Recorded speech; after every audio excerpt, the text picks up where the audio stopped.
حملتہ امہ کرہن کہ اللہ کہتے ہیں تکلیف سے اپنے پیٹ میں اٹھاتی ہے. تو تکلیفیں یہی ہیں، سر چکرانا، الٹی آنا، اور شروع کے مہینوں میں عورت کو زیادہ تکلیف ہوتی ہے.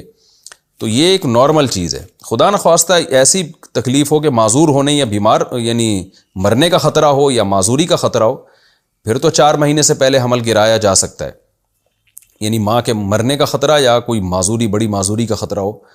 لیکن صرف بیمار اور ٹینشن، یہ تو سب حمل کے لوازمات میں سے ہیں یہ چیزیں. یہ تو اماں حوا سے لے کے آج تک عورت یہ ذمہ داری اٹھا رہی ہے، اور یہ فطرت نے، نیچر نے اس کے ذمہ لگائی ہے. تو اس لیے اس میں آپ صبر کریں. اور نبی صلی اللہ علیہ وسلم نے بہت فضائل سنائے ہیں اس عورت کے جو اولاد پیدا کرے، نسل بڑھائے.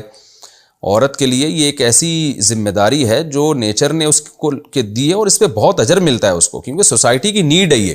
یورپ میں دیکھیں نا، پڑھنے لکھنے کے چکر میں، جاب کے چکر میں، اب وہاں کی حکومتیں پیسے دے رہی ہیں، عورتوں کو ترغیب دے رہی ہیں کہ نسل